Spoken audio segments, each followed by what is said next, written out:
Bapak Ibu sekalian, itu tadi adalah apa yang disebut dengan deterrent theory ataupun juga bagaimana melihat fenomena penanggulangan kejahatan dari sisi decision theory. Nah, sekarang saya akan masuk ke pemodelan inspection game dan ini didasarkan pada paper kami di tahun 2007. Nah, di sini balik lagi kalau kita membandingkan ada hasil yang sangat kontroversial, yaitu adalah kalau menurut teori Becker tahun 1968 itu dikatakan demikian, keinginan individu untuk melakukan kejahatan dipengaruhi oleh probabilitas ditangkap dan beratnya sanksi hukum. Ya. Nah, itu logis. Ini didasarkan pada decision theory. Namun kemudian ada riset dari Seblis di tahun 89 yang menyatakan bahwa peningkatan sanksi hukum tidak mempengaruhi perilaku individu, tetapi menurunkan probabilitas aparat dalam menegakkan hukum. Nah, beliau mengatakan ini menggunakan game theory. Nah, yang menarik adalah statement beliau. Statement beliau mengatakan begini, loh, sebenarnya Becker itu tidak layak kemudian mendiskusikan masalah penanggulangan kriminalitas ini dengan menggunakan decision theory. Harusnya menggunakan game theory. Loh, mengapa menggunakan game theory? Karena antara polisi dan pelaku kejahatan atau aparat penegak hukum dan pelaku kejahatan itu sama-sama rasional. Oke? Tapi kan ada pertanyaan lain sebenarnya. Apakah kemudian hanya gara-gara dipindah dari decision theory ke game theory, lalu kemudian hasilnya itu jauh.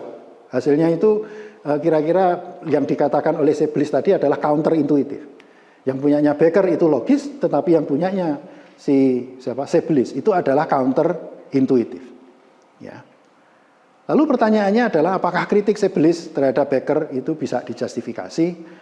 Dan benarkah game theory, pendekatan game theory itu benar-benar menciptakan hal yang totally different dibandingkan dengan decision theory. Padahal tadi ketika kita membangun game, kita bisa mengetahui bahwa game theory itu ketika konstruksi awalnya didasarkan pada expected utility theory, yaitu adalah decision theory tadi. Nah, Bapak Ibu sekalian, inilah model inspection game yang dikemukakan oleh Seblis di tahun 89. Jadi asumsikan di sini ada dua pemain, yaitu adalah aparat penegak hukum atau polisi di sini dalam hal ini melawan masyarakat. Nah, masyarakat itu punya pilihan itu melanggar kejahatan atau tidak melanggar kejahatan. Polisi kemudian itu memiliki pilihan, yaitu adalah menegakkan hukum atau tidak menegakkan hukum, atau enforcing the law atau tidak not enforce the law.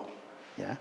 Dan ini polanya seperti tadi kita diskusikan seperti di video sebelumnya bahwa tidak ada pure strategy Nash equilibrium. Yang ada adalah mixed strategy Nash equilibrium. Sehingga tidak ada satu upaya untuk kemudian melakukan enforcement atau offending dengan probability 1. Ya. Nah, solusinya apa? Yaitu adalah seperti tadi kita diskusikan, yaitu adalah P star dan Q star. Ya, jadi ada probabilitas melakukan pelanggaran hukum dan P itu adalah probabilitas melakukan pelanggaran hukum dan Q adalah probabilitas penanggulangan kejahatan atau enforcement. Oke. Nah, Bapak Ibu sekalian, sampai pada titik itu sebenarnya masih aman. Logika yang dikemukakan oleh Seblis masih tidak masalah. Yang bermasalah kemudian adalah beliau mengungkapkan begini, apa yang akan terjadi kalau misalkan dilakukan peningkatan sanksi hukum. Nah, peningkatan sanksi hukum atau pencegahan kejahatan. Nah, beliau mengatakan kalau terjadi peningkatan sanksi hukum, maka A1 itu berubah menjadi A1 prime, di mana A1 prime itu lebih rendah daripada A1. Tetapi beliau tidak mengatakan dari mana munculnya A1 itu, atau A1 prime itu sebabnya apa. Beliau hanya mengatakan, ya sudah, kalau ada peningkatan sanksi hukum berarti A1 berubah menjadi A1 prime. Loh, yang lain bagaimana? Beliau desainnya tidak seperti itu, jadi hanya A1 prime, ya A1 saja yang berubah. Yang kedua adalah, kalau terjadi pemerintah mencoba cara yang lain, yaitu adalah melakukan pencegahan kejahatan. Apa yang terjadi? Yang terjadi adalah, beliau mengatakan, loh itu tidak A1 yang berubah, tetapi D1-nya berubah. Jadi D1 menjadi D1 prime, di mana D1 prime itu lebih rendah daripada D1. Itu kira-kira yang beliau propose. Nah, hasilnya apa? Kemudian, nah inilah yang counterintuitif. Ketika A1 itu berubah dari A1 menjadi A1 prime, Yang terjadi adalah hasilnya adalah probabilitas enforcement itu turun, tetapi probabilitas melakukan tindak kejahatan itu tidak berubah. Nah, bayangkan kemudian, inilah yang disebut dengan counterintuitif.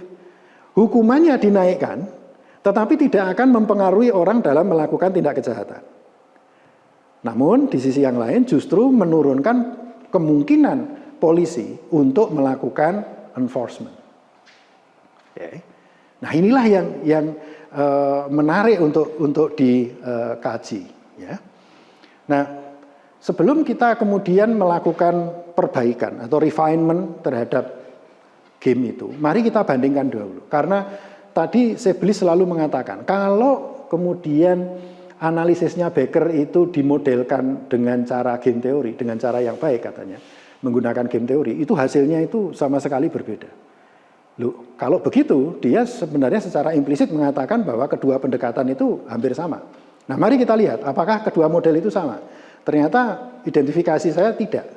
Jadi ada pemain dan fungsinya itu berbeda, juga sanksi hukumnya itu berbeda, metode permainannya berbeda, objektif functionnya itu juga berbeda. Nah, di sini saya list, bisa dilihat di paparan ini bagaimana list mengenai tentang perbandingan antara kedua model. Nah, lalu apa yang saya lakukan? Yang saya lakukan adalah melakukan refinement terhadap model dari Seblis tadi. Caranya bagaimana? Caranya adalah saya akan mencoba melakukan rejoinder, jadi menggabungkan antara modelnya Seblis dengan Becker. Lalu yang saya lakukan kemudian adalah menanyakan pada diri saya sendiri, sebenarnya apa sih A itu? Ketika A, B, C, D, E tadi berubah, itu mengapa itu berubah? Nah, mengapa kemudian Seblis itu hanya mengatakan A1 berubah menjadi A1 prime? Tapi apa yang menyebabkan itu berubah? Nah, itulah sebabnya saya menggunakan disaggregated payoff, lalu mengkonstruksi payoff-nya itu didasarkan pada temuan-temuan empiris. Nah, ini yang nanti menarik untuk dikembangkan. Jadi penemuan empiris ini dari berbagai studi di Amerika, Inggris, dan juga kebetulan di Israel. Ya. Nah, di sini saya melakukan sedikit modifikasi, saya mengganti polisi itu menjadi enforcer, di mana enforcer itu suatu lembaga yang lebih besar daripada kepolisian, tetapi lebih rendah daripada criminal justice authority, kira-kira begitu.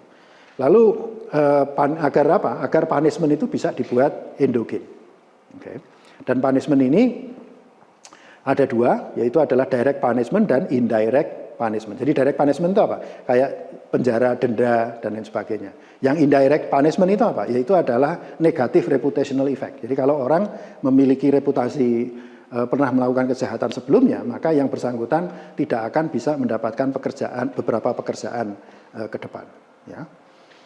Nah, sekarang saya akan masuk ke revised inspection game. Inilah payoff yang ada di revised inspection game. Jadi tadi dari ada A1, A2, B1, B2, C1, C2, D1, D2. Itu saya ubah menjadi disaggregated payoff seperti ini. Nah, mungkin Anda akan bertanya, ini dari mana idenya dulu?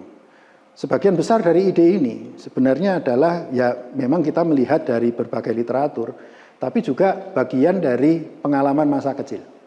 Misalkan, ketika masa kecil itu, saya punya teman itu yang sebenarnya sama brengseknya dengan kita, gitu. Tapi oleh ibu-ibu, oleh orang tua itu dianggap adalah anak yang baik. Padahal ya sama-sama mencuri buahnya tetangga misalkan. Hanya saja yang bersangkutan tidak pernah ketangkap, gitu. Jadi sehingga ini seolah-olah dia menjadi anak yang baik. Gitu. Nah, itulah sebabnya di situ ada UR. UR itu adalah reputational benefit. Dan di sana saya tunjukkan ketika orang melakukan offend dan enforce, itu di sana ada UO dan UD. UO itu adalah utility untuk melakukan offending. Ya, dan itu dikurangi UD, yaitu adalah disutility ketika tertangkap. Ya, nah ini pola yang kita coba lakukan. Misalkan tadi bagaimana dari sisi pemodelan. Jadi yang A1, A2 tadi saya ubah. Misalkan sekarang bagi enforcer bagaimana? Ketika dia harus melakukan enforce dan orang melakukan offend. Nah, di situ saya katakan ada BE minus CE minus CS. BE itu apa? Itu adalah benefit melakukan enforcement. Jadi kalau ketika penegak hukum itu melakukan penegakan hukum, itu sebenarnya mereka mendapatkan reputational benefit oleh masyarakat. Mereka akan mendapatkan applause, akan didukung masyarakat. Tetapi tentunya ini ada cost-nya, cost of enforcement. Nah, tidak saja cost of enforcement dari sisi operasinya, tapi juga cost of delivering sentencing, yaitu adalah kalau orangnya sudah ketangkap, berarti akan ada penjara dan lain sebagainya, ya, ada denda dan lain sebagainya. Nah, ini ada cost semua.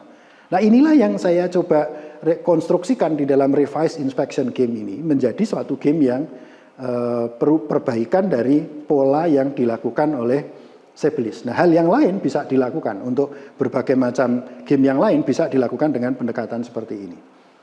Nah, Bapak Ibu sekalian, ini hasilnya adalah kayak proposisi 1 ini, yang ini hanyalah kita menghitung tentang equilibriumnya saja, mixed strategy equilibriumnya. Tidak ada yang istimewa di sini sebenarnya. Nah, lalu kembali lagi pola yang ada di Sebelis tadi, yaitu adalah bagaimana dampaknya ketika terjadi peningkatan hukuman. Metode peningkatan hukuman ini kita bagi menjadi melalui 3 hal, yaitu adalah peningkatan hukuman langsung, peningkatan hukuman tidak langsung, yang ketiga adalah gabungan di antara keduanya. Kalau kita hitung dengan menggunakan ketiga simulasi ini, hasilnya akan sama, cuma intensitasnya akan berbeda. Nah, di game ini kami akan menggunakan strategi ketiga, yaitu adalah menggabungkan kedua metode di atas. Nah, akhirnya apa yang terjadi? Kita bisa melihat kalau terjadi peningkatan hukuman, ternyata yang berubah itu tidak hanya A1 atau yang UO dan UD-nya tadi.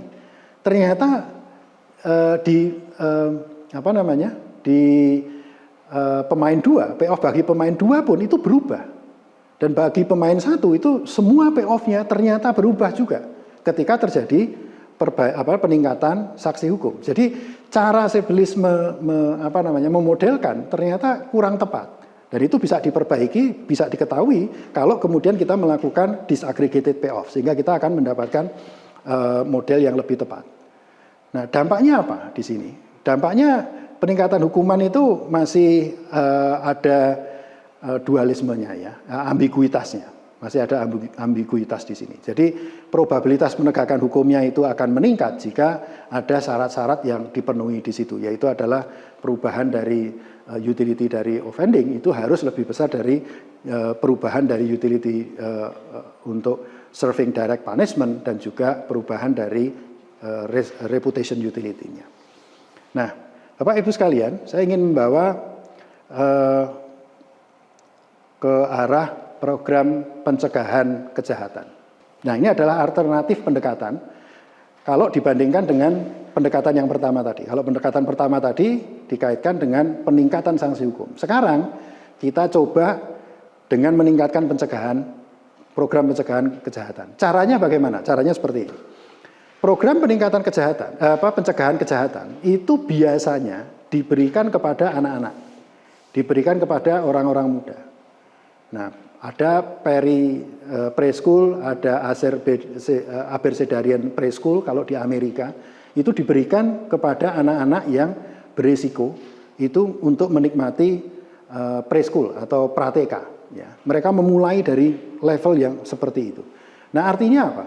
Siapapun, ini bisa kita modelkan secara matematis begini.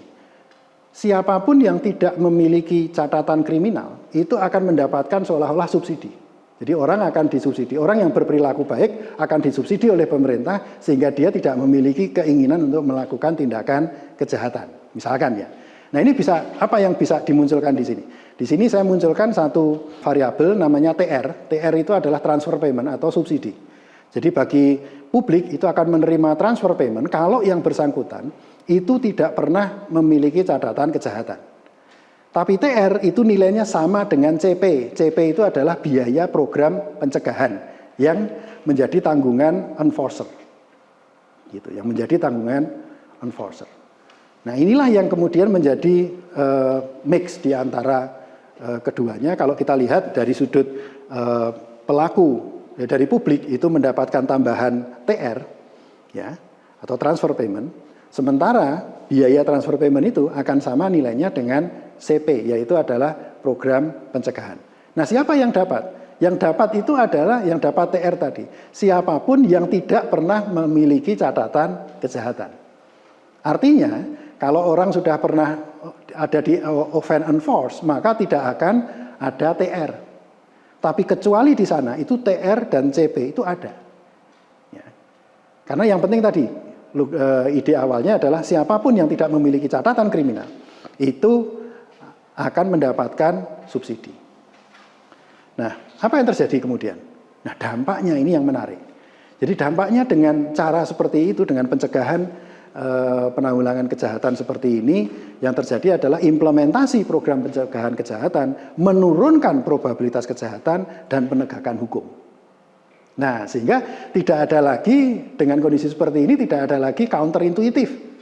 Jadi sebenarnya saya bisa berargumen bahwa apa yang dikemukakan oleh Sebelis itu secara matematis itu benar, tapi tidak tepat secara proses bisnis yang ada di bidang penanggulangan kejahatan. Nah, kalau kemudian inspection game tadi dimodelkan secara benar, kita tidak perlu mendapatkan hasil yang counterintuitif, tapi justru mendapatkan hasil yang logis seperti ada yang terjadi di dunia nyata. Demikian Bapak Ibu dari video kita ketiga, yaitu adalah bagaimana pembelajaran terkait dengan bagaimana memodelkan game, membuat analisis dengan menggunakan game teori, dan ini didasarkan pada upaya peningkatan hukuman ataupun juga penanggulangan atau pencegahan kejahatan. Semoga bermanfaat dan kita akan lanjutkan di video keempat.